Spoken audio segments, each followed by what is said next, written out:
사도행전 12장 1절에서 12절까지 말씀입니다. 사도행전 12장 1절에서 12절까지 말씀입니다. 하나님의 말씀 함께 교독하시겠습니다. 제가 먼저 읽고 여러분들 함께 2절을 읽고 함께 교독하십니다. 하나님의 말씀입니다. 그 무렵 헤롯 왕이 교회를 박해하려고 교회에 속한 몇몇 사람들을 체포했습니다. 헤롯은 먼저 요한의 형제 야고보를 칼로 죽였습니다. 이 일을 유대 사람들이 기뻐하는 것을 본 헤롯은 이어 베드로도 잡아들였습니다. 이때는 무교절 기간이었습니다. 그는 베드로를 잡아 감옥에 가두고 군인들을 4명씩 한 조를 지어서 4조가 지키도록 했습니다. 헤롯은 6월절이 지나면 백성들 앞에 끌어내 공개적으로 재판할 생각이었습니다. 이렇게 베드로는 감옥에 갇혔고 교회는 그를 위해 하나님께 간절히 기도했습니다. 헤롯이 베드로를 재판장으로 끌어내려고 하던 전날 밤 베드로는 2개의 쇠사슬에 묶인 채 2명의 군인들 사이에서 잠들어 있었고 경비병들이 감옥문을 지키고 서 있었습니다. 그런데 갑자기 주의 천사가 나타나더니 감방에 빛이 환하게 비치는 것이었습니다. 그가 베드로의 옆구리를 찔러 깨우며 어서 일어나거라 하고 말했습니다. 그러자 베드로의 손목에 매여 있던 쇠사슬이 풀렸습니다. 그때 천사가 베드로에게 허리띠를 메고 신을 신어라 하고 말하자 베드로는 그렇게 했습니다. 천사가 다시 겉옷을 입고 나를 따라오너라고 말했습니다.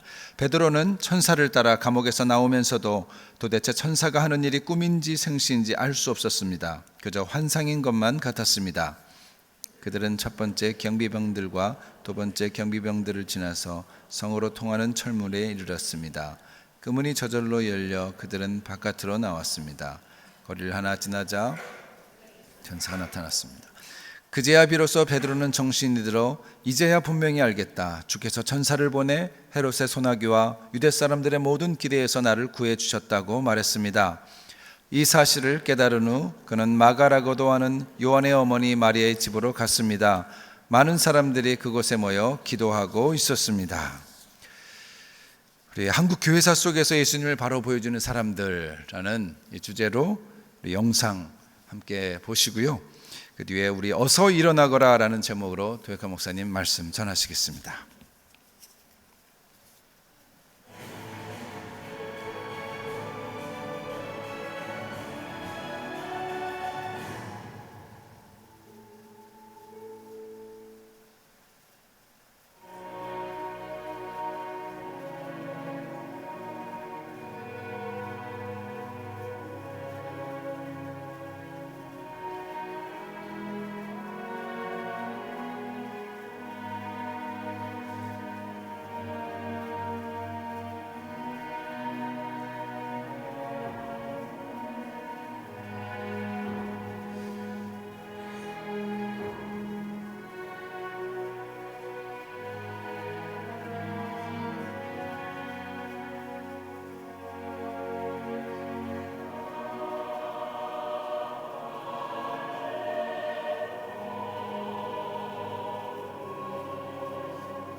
할렐루야. 날씨는 어느 때보다 추운 시간이지만 우리의 마음속에 주를 향한 열정들은 새로워지는 그런 주일 아침이 되실 수 있기를 바랍니다. 저희가 매 주일마다 설교 전에 한국교회의 예수 그리스도 그분을 드러내신 분들, 그래서 예수님을 바로 보여주신 믿음의 선배들을 한 분씩 영상으로 보게 될 텐데, 아시는 대로 40일 작은 예수 새벽기도 때 설교 전 영상으로 사용했던 것들입니다. 그런데 저희가 새벽에 아무래도 제한적인 사람들이 참여하기도 하고 또 영상 자체가 너무나 귀하기 때문에 반복적으로 봐도 좋겠다, 그런 본부장회의 결정이 있어서 저희가 함께 매주일 예배 전에 정말 예수님을 바로 보여주신 우리의 믿음의 선배들의 자취를 다시 한번 되씹어보는 그런 시간을 가지려고 합니다. 그리고 오늘 담임 목사님은 시카고에 있는 네이퍼빌 온누리교회 담당 목사, 담임 목사 취임 그런 예배로 가셨습니다. 그래서 저희가 오늘은 각 교회 캠퍼스 담당 목사님들이 다 설교를 하는 걸로 그렇게 정했습니다. 우리는 지난 주일에 이방 지역에 세워진 첫 번째 교회인 안디옥 교회, 그 교회가 어떻게 설립되었고 성장했고 영향력을 끼쳤는지를 보았습니다. 그리고 예루살렘에서 파송된 첫 번째 평신도 선교사였고 또 영적 지도자였던 바나바, 그의 성품, 그의 영적 영향력, 그것을 통해서 어떻게 안디옥 교회와 이방 지역에 영향을 끼쳤는지에 대해서 말씀을 들었습니다. 그곳에서 처음으로 그리스도인, 오늘날 우리가 크리스천이라고 부르는 그리스도의 사람들이라는 별명이 붙여지게 됐고, 그를 통해서 그리스도인의 아름다운 모습의 삶의 모델들을 볼 수 있었습니다. 오늘 우리가 읽은 말씀의 배경은 다시 예루살렘으로 돌아왔습니다. 11장은 안디옥 교회를 배경으로 하는 말씀이다가 12장에서는 예루살렘을 중심으로 말씀이 기록되어 있습니다.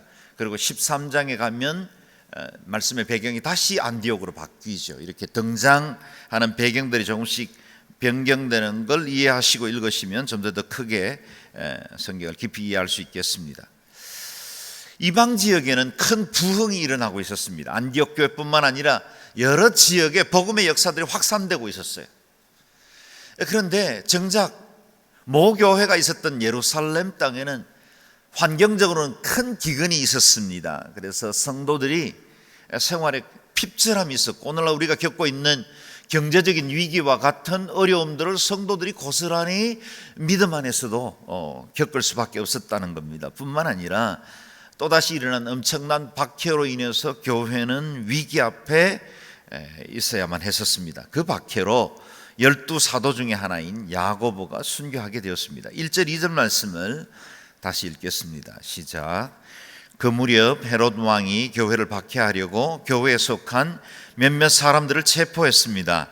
헤롯은 먼저 요한의 형제 야고보를 칼로 죽였습니다. 아멘. 1절에 헤롯이라 그랬는데, 이 헤롯은 정확하게 이름을 말하면 헤롯 아그리파 1세입니다. 신약 성경에는 헤롯이라는 이름이 여러 번 등장을 합니다. 그런데 긴 시대에 걸쳐서 헤롯이라고 이름이 등장이 되기 때문에 동일 인물로 간주하기가 쉽지만 실제로는 각각 다른 사람일 때가 많습니다. 지금 이 헤롯 아그리파 1세는 예수님께서 탄생하셨을 때 당시 팔레스타인 지역을 통치하던 헤롯, 우리가 흔히 대헤롯이라고 부르는 그의 손자입니다. 그리고 이 헤롯은 헤롯 아그리파 2세 이전에 있던 1세 헤롯이고, 또 헤롯의 가문에는 장손에 해당되는 사람입니다. 예수님을 십자가에 못 박게 내어주었던 그때 갈릴리 분봉방이었던 헤롯은 헤롯 안티바입니다.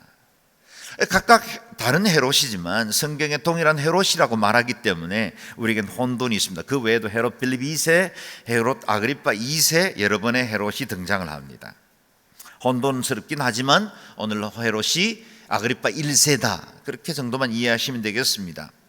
헤롯 아그리파가 야고보를 죽인 것은 종교적인 이유에서가 아니었습니다. 자신의 정치적인 야욕을 이루기 위해서, 그래서 국민들의 환심을 얻고 사람들의 마음을 자신의 리더십, 지도력 아두로 모으기 위해서 행한 다분히 정치적인 행위였다라는 겁니다. 당시 유대인들은 나사렛 예수를 따른다고 믿고 추종하고 또 그것을 전파하는 유대 그리스도인들에서 몹시 못마땅해 하고 있었습니다.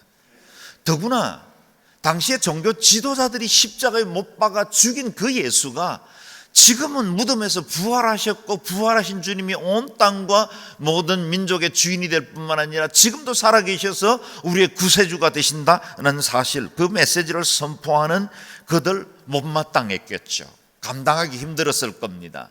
박해를 하려고 보니까 그 세력은 점차 커지고 있었고 방치하자니 그들의 마음과 양심이 괴로워서 견딜 수가 없었던 겁니다. 이렇게 아무도 쉽게 손대지 못하고 있을 때 헤롯 아그리빠가 교회에 핍박을 가하기 시작했다는 겁니다. 급기야 야고보의 피를 보고야 말았습니다. 이 일이 백성들에게는 어떻게 받아들여질까? 주의 깊게 여론을 경청하고 있던 헤롯에게 좋은 소식이 들려왔습니다. 유대인들이 너무나 기뻐하고 뿐만 아니라 자신의 입지가 견고하게 되었다는 소식을 듣게 되었습니다. 정치가들의 야욕은 끝이 없죠. 이 일에 더욱더 힘을 얻은 헤롯은 이제는 교회의 기둥처럼 여기던 베드로를 감옥에 가두고 처형시키기로 마음먹었다는 것입니다. 3절 4절 말씀을 같이 읽겠습니다. 시작. 이 일을 유대 사람들이 기뻐하는 것을 본 헤롯은 이에 베드로도 잡아들였습니다. 이때는 무교절 기간이었습니다. 그는 베드로를 잡아 감옥에 가두고 군인들을 4명의 한 조씩 지어서 4조가 지키도록 했습니다. 헤롯은 6월절이 지나면 그를 백성들 앞에 끌어내 공개적으로 재판할 생각이었습니다. 4절에 보면 베드로를 가두어 둔 헤롯의 조치가 잘 이해가 되지 않습니다. 대단한 정치범도 아닙니다. 그리고 강력한 힘을 가진 그런 장사도 아닌데 이 갈릴리 어부 출신의 촌떡이 한 복음 전도자 이 출신의 이단자로 여겨지던 그를 지키기 위해서 4명이 한 조가 돼서 사교대가 되어 아주 철통 감시를 하고 있었고 베드로 양쪽에 2명씩 병사들이 쇠사슬에 함께 묶어서 잠을 자고 있었다라는 겁니다. 처사가 이해가 되지는 않지만 그도 그럴 것이 사도행전 5장에 우리가 이미 살펴본 대로 베드로와 이 복음을 전하는 사람들을 감옥에 가두어 두었더니 이튿날 그 사람들을 감옥에서 끌어내려고 가서 보았더니 그들이 감옥 안에는 없고 오히려 성전 마당에서 이른 아침부터 복음을 전하고 있는 그런 사실을 본 것입니다. 아마 헤롯 아그리빠 1세도 그것을 충분히 짐작하고 알았을 겁니다. 그래서 그들을 그저 감옥에 가두는 것만으로는 안심할 수가 없었고 강력 범죄자에게나 해당되는 철통 같은 감시를 하게 한 것입니다. 한편 예루살렘 교회는 다시 불어닥친 박해의 거센 바람에 위기를 느끼게 되었습니다. 스데반의 순교의 피비린내가 아직도 지워지지 않은 때였습니다. 사도 야고보가 처형당했을 때 받은 그 충격과 슬픔을 아직 미처 달래지도 못한 시기였습니다. 급기야 이제는 기둥처럼 여기던 수제자였던 베드로까지 감옥에 갇히게 되었고 이제 6월절이 지나면 재판 이후에 처형당할 것이 불보듯 뻔한 일이었습니다. 이런 위기 앞에 예루살렘 교회가 할 수 있는 일이 무엇이었을까요? 여러분이라면 이런 위기를 당했을 때 무슨 일부터 시작하겠습니까? 만약 내게 이 같은 핍박과 박해가 닥친다면 여러분은 지금 무슨 결정을 하시겠습니까? 박해를 피해 좀 더 안전한 곳으로 피신해 갔던 다른 성도들처럼 이곳을 떠나는 것이 최선일까요? 아니면 적당히 상황을 빠져나갈 방법을 궁리하는 것이 옳았을까요? 이미 스데반의 선교 이후 박해를 피해서 예루살렘으로 떠난 사람들이 많았지만 그래도 여전히 예루살렘에 남아서 교회를 지키고 있었던 사람들은 하나님 앞에 그들이 처해야 할 유일한 방법, 사방으로 우겨싸움을 당했고 도무지 다른 곳에는 길이 없었기 때문에 유일하게 붙들 수 있는 길 하늘을 바라보기로 결정했습니다. 그들은 함께 기도하기로 결정했습니다. 5절 말씀을 함께 읽겠습니다. 시작. 이렇게 베드로는 감옥에 갇혔고 교회는 그를 위해 하나님께 간절히 기도했습니다. 그들은 마음을 같이하여 기도에 힘쓰기 시작했습니다. 보십시오. 이 다른 두 공간에서 이루어지는 긴박하게 진행되는 두 사건, 한쪽에서는 절박한 마음으로 지도자를 잃어버렸고 교회의 미래를 걱정하는 하나님의 사람들이 무릎 꿇고 주 앞에 조아려 기도하고 있습니다. 그런데 또 한쪽에서는 앞으로 어떤 일이 전개될지 전혀 모르는 가운데 하나님의 그 놀라운 터치, 주의 천사를 통해서 하나님의 새로운 일들이 하나 둘씩 진행되고 있다는 거예요. 6절 7절 말씀을 같이 읽어보겠습니다. 시작. 헤롯이 베드로를 재판장으로 끌어내리고 하던 전날 밤 베드로는 두 개의 쇠사슬에 묶인 채 두 명의 군인 사이에서 잠들어 있었고 경비병들이 감옥문을 지키고 있었습니다. 그런데 갑자기 주의 천사가 일어나더니 감방에 빛이 환하게 비치는 것이었습니다.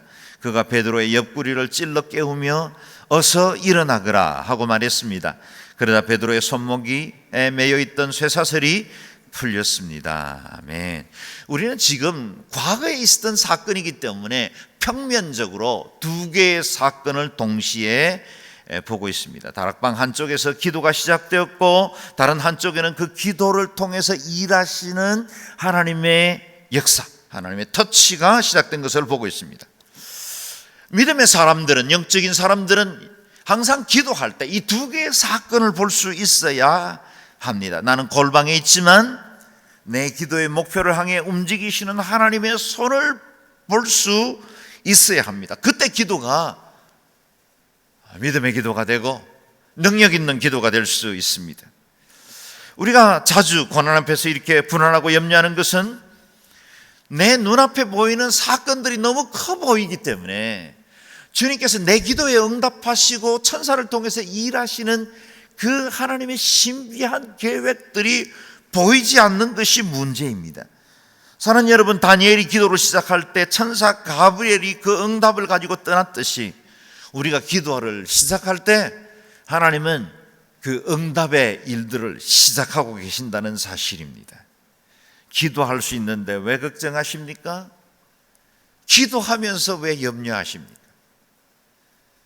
이전에 우리가 자주 불렀던 복음성가 가사 중에 하나죠. 기도할 수 있는데 왜 걱정하십니까? 기도하면서 왜 염려하십니까? 기도하면서. 기도와 걱정, 기도와 염려는 병행될 수 없는 것입니다. 기도의 영으로, 기도의 마음으로 채워져 있으면 염려는 떠나게 되어 있습니다. 두려움도 걱정도 자리할 수 없습니다. 우리가 기도하지 않기 때문에 염려나 걱정들이 우리의 마음을 엄습하고 우리를 두려움으로 내몰아버리는 겁니다. 기도하거든 걱정하지 마십시오.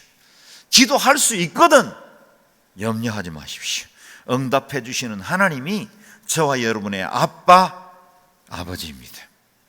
우리의 기도는 묶인 사슬을 끊고 막힌 담을 허뭅니다. 우리의 기도는 어떤 유도탄보다 정확하게 우리가 목표하고 우리가 원하는 그 관역을 향해서 정확하게 날아가 그 적진을 무너뜨리는 강력한 무기가 될 것이고 우리의 장애와 사슬을 꺾어버리고 우리의 감옥문을 여는 능력 있는 기도가 될 것입니다. 로마의 위대한 설교자였던 크리스토톰은 말했습니다. 기도는 기도의 위력은 불의 세력을 정복합니다. 기도는 노여워하는 사자의 입에 자갈을 물리고 난세를 정복시켜 고요케 하고 전쟁을 정결시키며 폭풍우를 달래고 마귀를 쫓으며 사망의 결박을 풀고 질병을 완쾌시키고 협작군을 내쫓고 도시들을 파멸해서 구출하며 태양을 멈추게 하고 우리의 진행을 막습니다. 기도는 만능의 갑옷이요 값이 떨어지지 않는 보물이요 고갈하지 않는 광산이며 구름으로 흐려지지 않는 하늘입니다. 기도는 뿌리요 집안이요 한량없는 축복의 어머니입니다. 할렐루야. 저는 여러분 안에 이 기도에 대한 이와 같은 고백이 있기를 바라고 여러분의 기도가 이와 같은 능력을 얻는 기도가 되기를 바랍니다. 같이 한번 읽어보시겠습니까? 그리스도 도매의 이 기도에 대한 이 아름다운 고백을 함께 한 목소리로 여러분의 고백으로 읽겠습니다. 시작. 기도의 위력은 불의 세력을 정복합니다. 기도는 노여워하는 사자의 입에 자갈을 물리고 난세를 정복시켜 고요하게 하고 전쟁을 정결시키며 폭풍우를 달래고 마귀를 쫓으며 사망의 결박을 풀고 질병을 완쾌시키고 협작군을 내쫓고 도시들을 파멸해서 구출하며 태양을 멈추게 하고 우리의 진행을 막습니다. 기도는 만능의 갑옷이요 값이 떨어지지 않는 보물이요 고갈되지 않는 광산이며 구름으로 흐려지지 않는 하늘입니다. 기도는 뿌리요 집안이요 한량없는 축복의 어머니입니다. 아멘. 아멘. 기적은 언제 일어납니까? 기도할 때 일어납니다. 사람들이 기적을 볼 때 우연히 일어난 것이라고 말하고 싶어 합니다. 그러나 여러분 아십니까? 기도하지 않으면 그 우연조차도 일어나지 않습니다. 예루살렘 교회의 간절한 기도는 사슬을 풀었고 옥문을 열었습니다. 경비병들의 눈을 가렸습니다. 8절에서 10절까지를 같이 읽겠습니다. 아침인데 목소리가 좀 잠기기도 하시죠? 특별히 일부 예배 때는 좀 기도에 또 말씀을 읽을 때 좀 힘이 없는 것 같아요.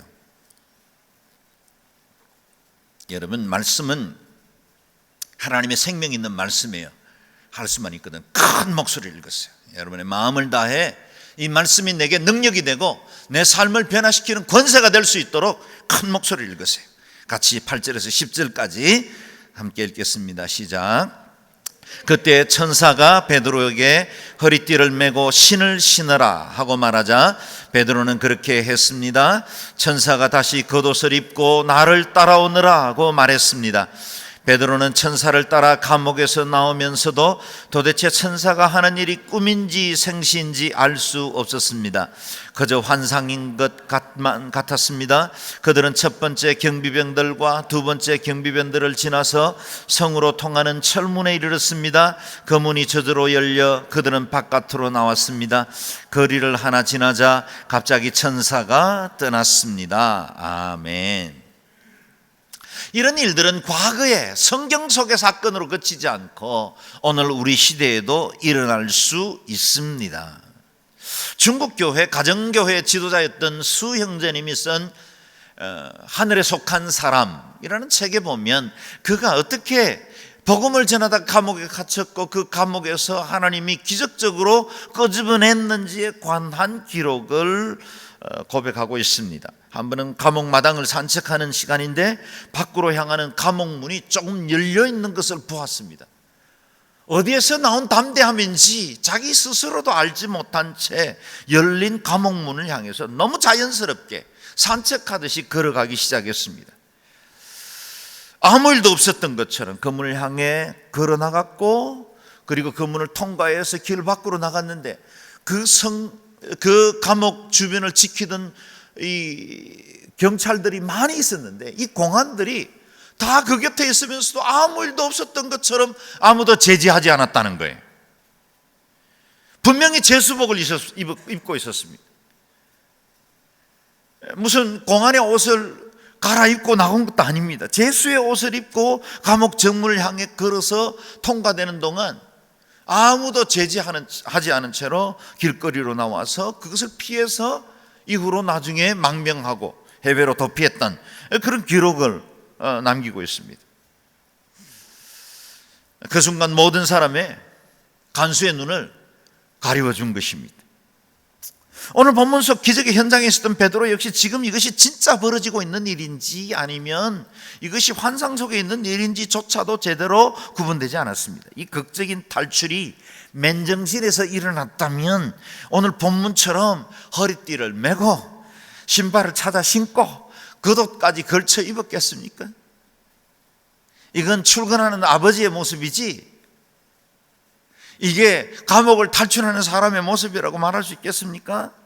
모든 준비들을 다 갖추고 다 챙겨 입고 자기 소지품 주섬주섬 다 챙겨서 그리고 나서 감옥 문을 당당하게 걸어 나갔습니다. 감옥 문을 하나, 둘, 셋 다 통과할 때까지 경비병들이 멀쩡히 서 있는데도 아무도 보지 못한 겁니다. 얼마나 신나는 일입니까? 저는 저와 여러분의 기도 가운데 이와 같은 기적들이 일어나기를 바랍니다.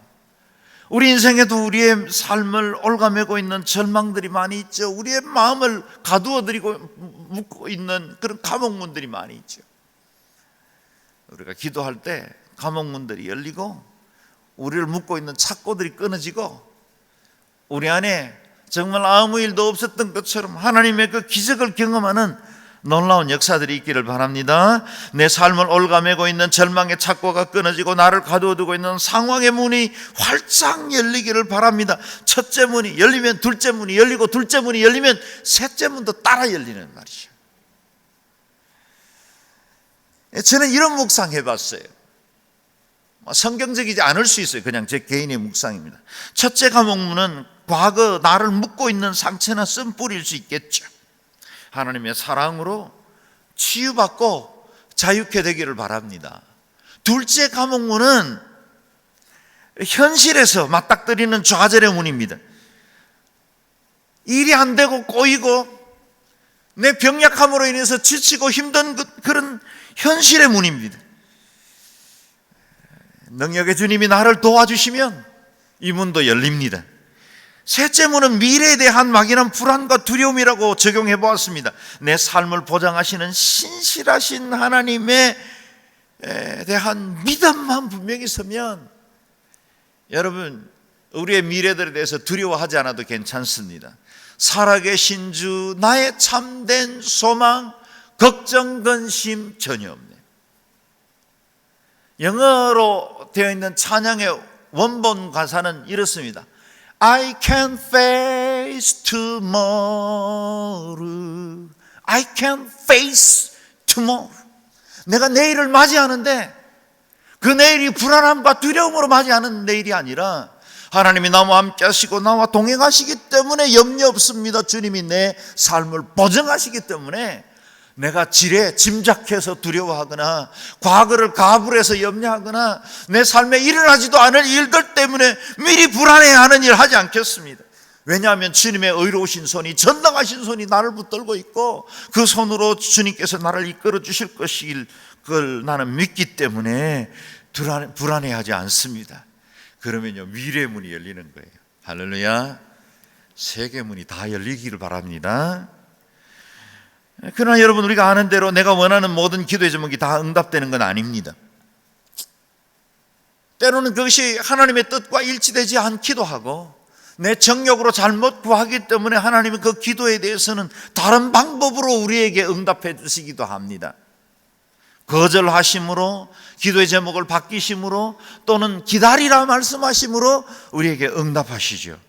그런데 여러분 기도해 보지도 않고 지레 믿음의 기회를 닫고 스스로 만든 불신의 감옥에 쭈그리고 앉아서 나는 감옥 안에 있는 인생이야 라고 말하는 건 더 큰 불행입니다.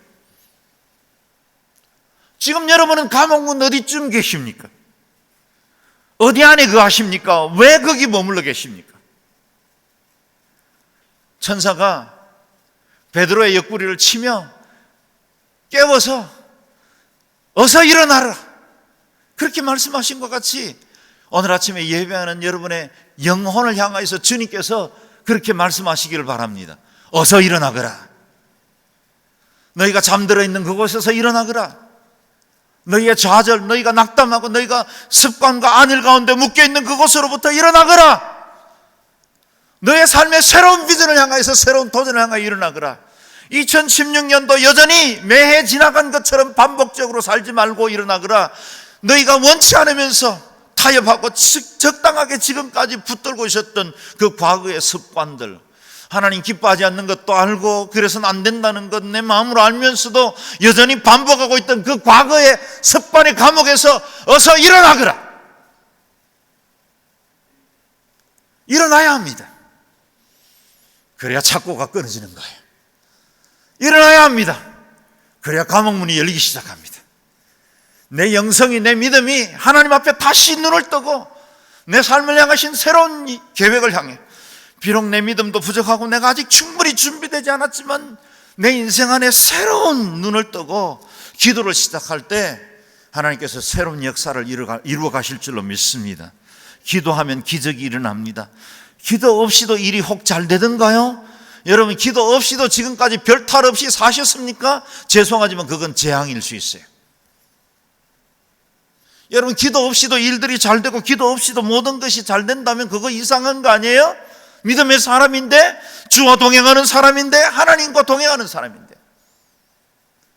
그건 어쩌면 내 영성을 더욱더 안일에 빠지게 하고 내가 하나님을 제대로 섬기지 못하도록 만드는 사단의 교묘한 전략일 수도 있어요. 저는 우리 교회에서 각 사역들에 대해서 더 많은 기도들이 일어나기를 기대하고 있습니다. 순에서도 다른 여러 가지 일들을 하지만 말씀을 나누고 기도하는 일에만 집중해 주시기를 바랍니다. 각 사역팀들이 섬기기 전에 기도하고 섬긴 후에 또 기도하고, 그 기도를 통해서 하나님을 사랑하는 마음에 그 흘러나오는 반응이 사역이 되기를 바랍니다.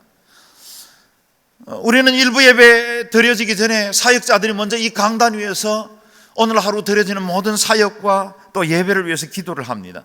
1, 2부 예배 사이에는 중보기도 팀들이 예배를 위해서 집중적으로 기도하는 우리 어르신들과 리더십들이 모여서 기도하는 예배 중보팀이 있습니다. 이번 사역팀을 조정할 때 새로운 중보기도 팀 하나를 새롭게 편성했습니다.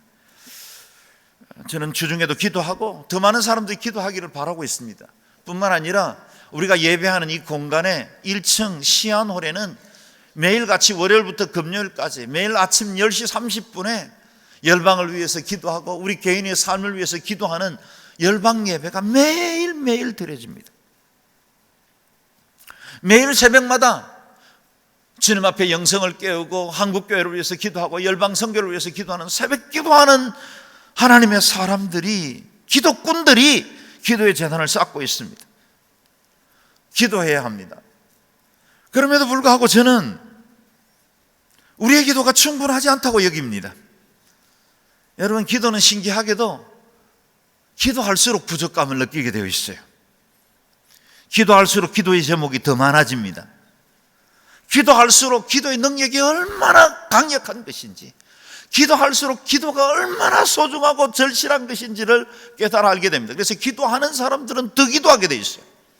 기도하지 않는 사람은요, 적당한 기도를 하고도 기도했다고 여기게 만듭니다. 이게 기도의 그 놀라운 특징이에요. 기도하는 사람은 늘 주님 앞에 조아리는 시간, 주님 앞에 늘 기도하면서도 기도가 마칠 때쯤에는 아쉬움이 느껴져요. 내가 더 기도해야 하는데 더 충분하게 기도하지 못했는데, 그러고 자리를 일어납니다. 저는 우리 성도들의 심령 안에 기도에 대한 마음이 늘 목마름이 있기를 바랍니다. 더 기도하고 더 사모하고, 늘 기도해도 부족함을 느끼고, 그래서 하나님을 더 사모하는 자리로 나아갈 수 있기를 바랍니다. 하나님은 마지막 시대에 기도하는 사람을 찾으십니다. 중보의 사람들이 필요합니다. 미국 캔사스 시리에는 IHOP이라는 International House of Prayer, 기도하는 집, 국제 기도집이 24시간 동안 쉬지 않고 기도하는 사람들이 모여요. 근데 놀라운 건 그 IHOP에 우리처럼 나이 많은 사람, 연세 드신 분들이 기도를 지킬 것 같지만 거기에는 놀랍게도 대부분 젊은이들이 모입니다. 젊은 아이들이요, 그곳에서 기도하면서 거기는 특별히 우리처럼 주여 삼창하고 기도를 인도하는 사람이 따로 있지 않아요. 물론 한 번씩 열방 예배를 인도하는 기도팀들이 있기는 있어요. 그러나 나머지 시간은 대부분 이 기도의 대접과 그 다음에 기도의 하프, 그래서 하프 앤 보울, 그래서 그 팀들이 24시간 동안 2시간씩 계속해서 캔사스 인근에 있는 예배팀들이 돌아가면서 연주를 합니다. 그 사람들이 다 무슨 곡을 우리처럼 정해진 곡을 연주하는 게 아니에요. 즉석으로 그냥 주어진 곡들을 연주해요. 그리고 사람들은 이곳저곳에서 기도하고 어떤 사람들은 성경을 읽습니다. 그런데 우리 젊은이들이 기도하는데 제가 깜짝 놀란 건 젊은 애들이 기도하는데 이 성경책이 너덜너덜해요. 미국 교회가 죽었다고요? 천만에요. 기도책이 너덜너덜해요. 이 성경책 너덜너덜할 만큼 성경을 읽고 또 읽어요. 그리고 일어서서 기도하는 사람, 저 모서리에서 기도하는 사람, 곳곳에서 다른 사람을 위해서 중보기도 해주기도 하고 예언기도 해주는 사람들도 있고 또 열방을 위해서 기도하는 기도책자들이 곳곳에 있어서 수많은 사람들이 기도하고 있어요. 다시 오실 예수 그리스도, 그분을 맞이하기 위해서 준비하는 젊은이들이 일어나고 있어요. 영국 교회 죽었다고요? 천만에요. 분명 유럽계 전통적인 교회들이 술집에 팔려가기도 하고 모스크가 되는 현상들은 많이 일어나고 있어요. 그러나 하나님은 기도하지 않는 교회, 예배가 죽어가는 교회, 더 이상 그 건물을 아껴보지 않아요. 천년된 건물이면 뭐 하겠습니까? 예전에 그곳에서 윌리엄 캐리가 일어났고 유명한 영적 지도자들이 일어나서 대부흥을 일으킨 하나님의 사람들이 있었으면 뭐합니까? 그건 공간일 뿐이에요. 교회일 뿐이에요. 아쉽죠. 안타깝긴 합니다. 그러나 그것 하나님 더 이상 아끼지 않았어요. 하나님은 저기 2층에 있는 작은 골방에 있는 임대한 교회라도 정말 기도하고 정말 하나님 앞에 깨어있는 사람들을 통해서 새로운 신생 공동체를 일으키세요. 촛대를 옮기시는 거예요. 오늘의 교회가 지금까지 하나님 앞에 칭찬받고 한국 교회가 정말 기대하는 교회가 됐지만 그럼에도 불구하고 교회가 기도하지 않고 우리의 과거에 있었던 그 은혜, 우리가 받았던 것들 그냥 마뉴먼트처럼 박물관처럼 기념비 정도로 여기고 있다면 여러분 우리 교회도 버림받을 수 있어요. 예전에 성령 충만하셨습니까? 우리 집안이 지금 3대째 신앙생활을 하십니까? 고마운 일이고 아름다운 전통이지만 하나님 그것 죄송하지만 별로 귀하게 여기지 않으세요. 내가 장로입니까? 내가 목사예요? 내가 지금까지 신앙생활한 것이 30년입니까? 죄송하지만 하나님 그것도 별로 귀하게 여기지 않아요. 내 안에 정말 하나님을 향한 열정과 사랑이 있는가? 정말 주님 앞에 살아서 깨어있는 예배를 드리는 사람이 되어 있는가?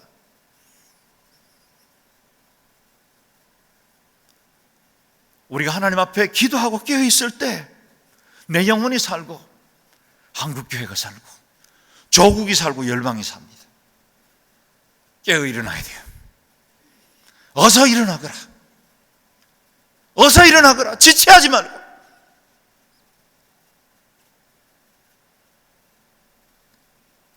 (11절) 12절을 보십시오. 함께 읽겠습니다. 시작. 그제서야 비로소 베드로는 정신이 들어 이제야 분명히 알겠다. 주께서 천사를 보내 헤롯의 소나기와 유대 사람들의 모든 기대에서 나를 구해 주셨다라고 말했습니다. 이 사실을 깨달은 후 그는 마가라고도 하는 요한의 어머니 마리아의 집으로 갔습니다. 많은 사람들이 그곳에 모여 기도하고 있었습니다. 이제야 깨달았다. 이제야 분명히 알겠다. 베드로가 깨달은 것처럼 오늘 이 아침에도 우리의 마음속에 그런 깨달음이 있기를 바랍니다. 기도로 사는구나. 기도가 옥문을 여는구나. 기도가 열방을 회복시키는구나. 기도가 우리 가정을 살리는구나. 기도가 있었습니다. 기도하는 사람들이 그곳에 있었습니다.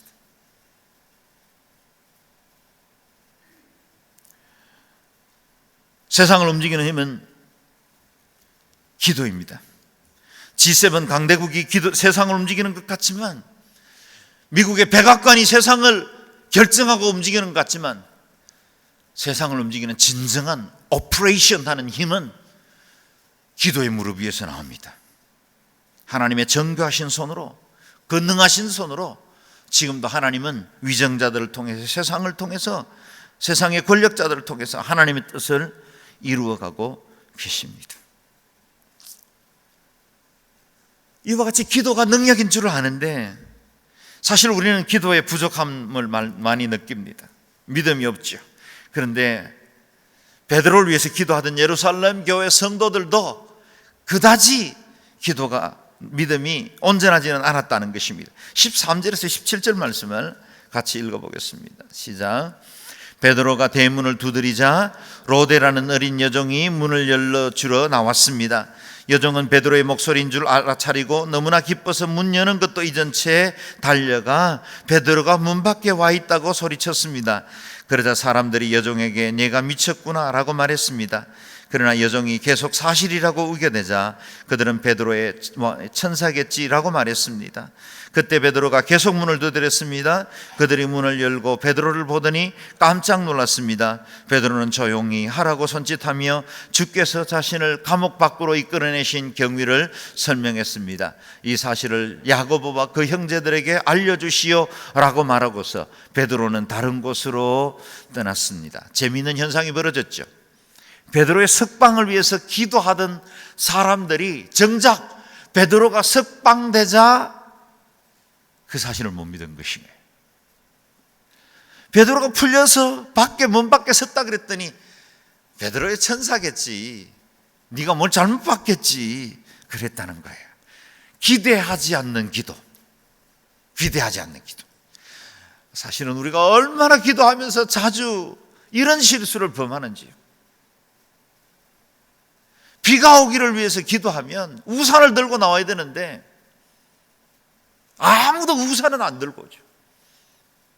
기도하지만 하나님께서 행하실 일들을 내 눈앞에서 드러낼 것이라는 걸 기대하지 않는 이 부족한 믿음.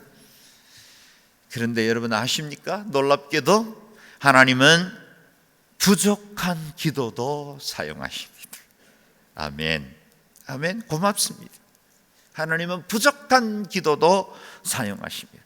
기도하십시오. 믿음이 부족해도 기도하고 아직 응답에 대한 확신이 없더라도 기도하십시오. 기도를 시작하십시오. 그러면요, 기도는요 작은 믿음이 큰 믿음을 일으킵니다. 작은 믿음이 큰 믿음을 불러일으켜요. 우리가 이런 기적에 감격하다 보면 오늘 본문에서 이상한 점 하나를 발견해요. 베드로를 기가 막힌 방법으로 탈출시켜 주신 하나님께서 왜 야고보는 그대로 순교하게 내버려 두셨느냐 하는 점입니다. 야고보가 누굽니까? 예수님께서 사랑하시되 특별히 귀히 여기셨던 세 제자 베드로와 야고보와 요한. 예수님께서 야이로의 딸을 살릴 때 3명의 제자만 데리고 들어가셨어요. 그 사람들입니다. 변화산상 꼭대기에 거기서 주님 가장 가까이에서 주님의 변모된 모습을 지켜본 사람도 3사람이었습니다. 주님이 마지막 겟세마네 동산에서 이 잔을 내게 옮겨주십시오, 땀방울이 핏방울이 되도록 주님 앞에 마지막 처절한 기도를 드리던 그때에도 가장 가까이에서 지켜본 사람은 3사람이었어요. 그렇게 귀히 여기던 그 3사람.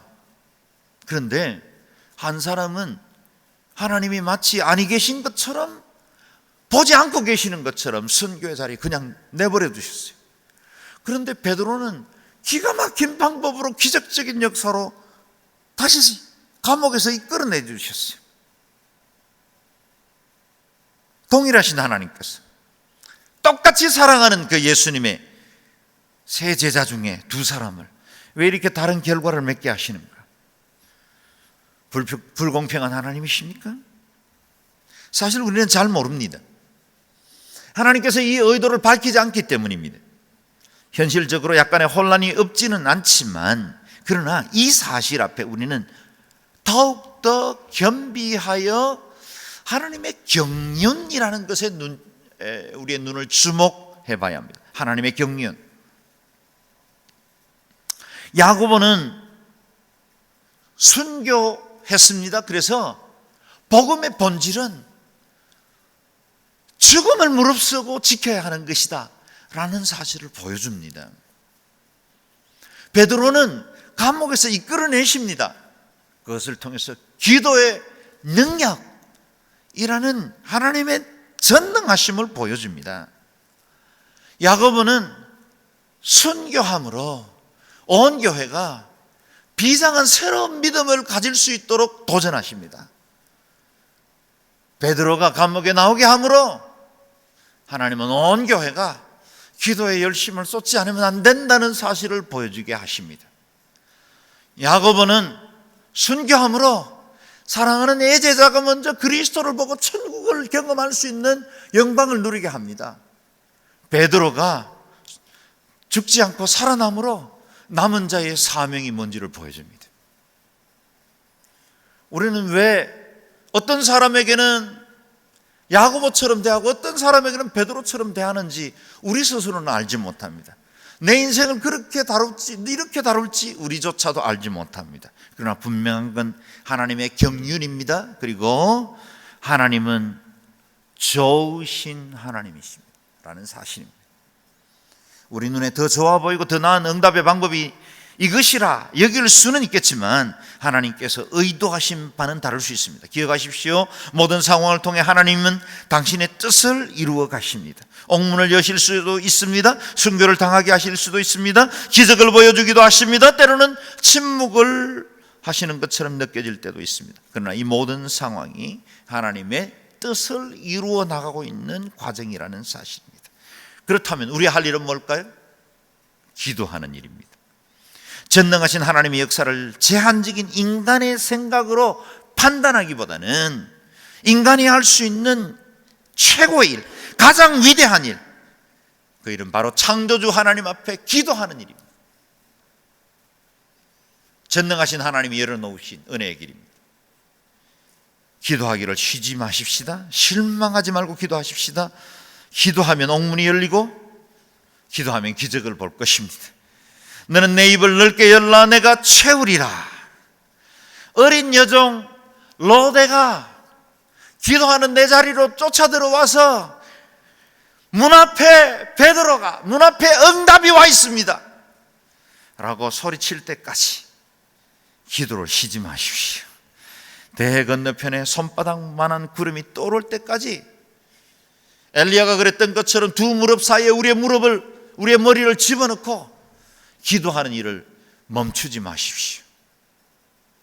여러분의 기도를 통해 놀라운 기적과 능력이 드러나는 복된 삶이 되시기를 주의 이름으로 축원합니다.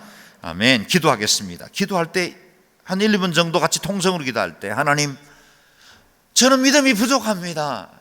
저는 기도하면서 기대하지만 않을 때도 많이 있습니다. 그러나 제 기도를 통해 우리 가정과 개인의 옥문들이 열리게 도와주시고 착과가 끊어지게 도와주시고 내 인생 안에 어서 일어나라 말씀하시는 주의 음성을 듣고 다시 한번 내 영혼이 살고 내 영성이 새로워지고 기적을 경험하는 인생이 되게 도와주옵소서. 통성으로 같이 기도하겠습니다.